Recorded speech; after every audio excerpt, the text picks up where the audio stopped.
Stop staring at the cat. And it's just so cute, him walking all along the edge of the... Hey, it's been a while, hasn't it, since we've done a good old movie review? Allie, how's it going? I'm pretty good. How are you doing? I'm incredible.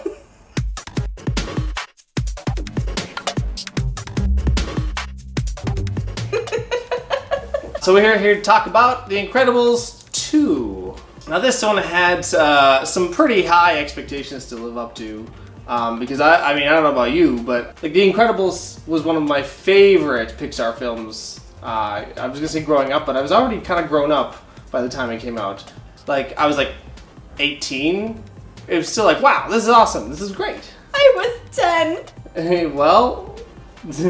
So I grew up with The Incredibles. It was a great superhero film before superhero films were everywhere. Mm-hmm. And Pixar, they were releasing sequels to like Cars and stuff, and I'm like, the whole time I was just thinking, where's the sequel to The Incredibles? Like, that's the one we wanted the sequel for. And in the time between Incredibles 1 and Incredibles 2, they released 3 Cars movies. What are you thinking, Pixar? I know what they're thinking. They're thinking Disney wants the merchandising bucks, because Cars is way easier to merchandise than The Incredibles. And also Brad Bird went off to do other things. He went off to do like Mission Impossible, and I guess after he like tripped and fell on his own face with Tomorrowland, he's like, maybe I'll try The Incredibles again, because that's still like the golden boy of his resume. It has been 14 years since this long-awaited sequel. Although in the span of the movie, it actually is not. It's about 14 seconds from the first one to the second one. What did you like about The Incredibles 2?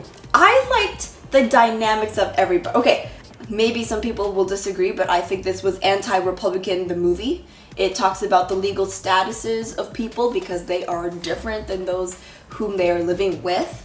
There's even brief mentions of how the rich can avoid justice and can avoid punishment for their actions.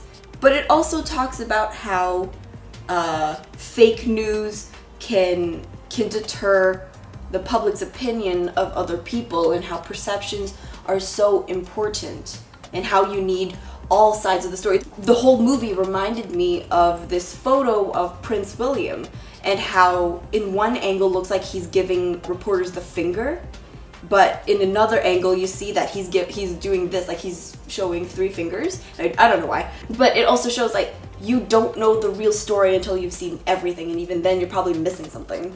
I really like that commentary, especially how it involves current events, and that may be what's so crucial about why this took 14 years, is because this story is so important. It has everything to do with today. I don't believe it would have been as effective before. And what's nice is that the political commentary is not super in your face. Yes. It's there as a part of the story. Mm-hmm. So, and that's the most important thing, because the last thing you need is the actual anti-Republican in the movie. Because you might please a percentage of the population, but you're going to alienate others. And I feel like this is very fair, because it doesn't necessarily villainize the rich.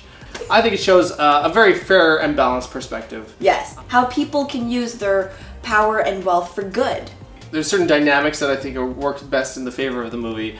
But for me, like what hit the hardest was the family dynamics. Yeah. One of the main concepts of the film is that Mr. Incredible has to be the stay-at-home dad. Mm-hmm. And he's very used to being the breadwinner of the family. And Elastigirl is typically the one who's taking care of the family. Mm-hmm. And it shows these two parents having to learn to release control over their respective comfort zones and just allow themselves to play a different part and to be strong parents in a different way. Mm-hmm. That's really charming, and I think it really shines through and almost carries the film, and works well like as an action film too. Like there's some really awesome set pieces, but never does it feel like these action sequences are not progressing the story or they're working against the actual themes of the movie. It actually all plays together really nicely.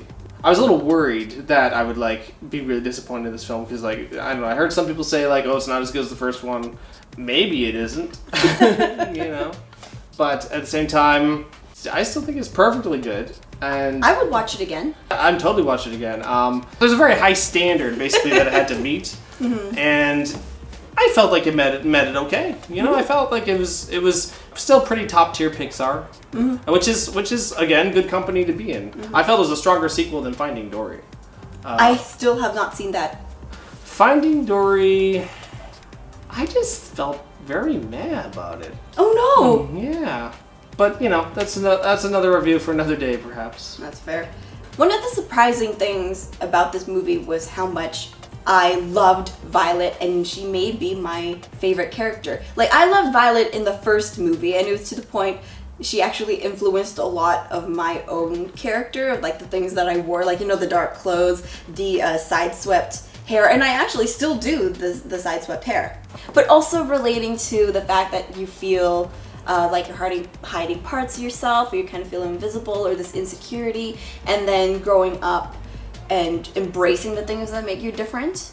It's just like exuding confidence and having this liveliness, and watching Violet be so different in this film to really explore more of her confidence, and also just the woes of being a teenage girl and her maturing up, because her lifestyle being her having this responsibility of a superhero makes you grow up really fast. And so we also see a little bit of that in Violet. Hopefully that's not too much of a spoiler, but it's fun to watch just these little differences in behavior. Well, and anything that you didn't like about the film? Oh no, I don't know.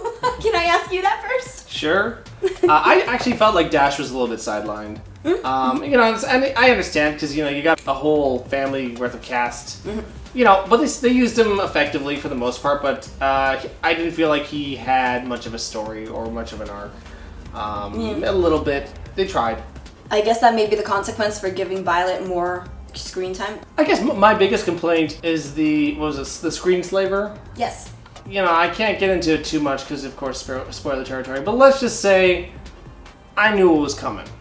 It is very predictable. Yeah. I felt like the first Incredibles didn't have any like really predictable plot points. Like it seemed very fresh. This one, like that story in particular, felt like just like it was predictable, and I kind of was like, I think it's you, and I was right. There wasn't even anything to really like mislead me. So not a lot of surprises in that particular sense. Can't reinvent the wheel every time, I guess. At least if it's gonna play into a formula, then at least it plays into it very well. It's nice when it's really well polished. I think my only concern with the movie would have something to do with Jack. I felt like it was very fan servicey. Okay. More than it had anything to do with the plot. But don't get me wrong, I enjoyed it a lot. It was so cute.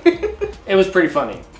I laughed a few times for sure. But yeah, that's a good point, is that there was a little too much focus on Jack when it didn't forward the story that much. Particularly that whole like raccoon bit. Again, funny, but maybe a little long.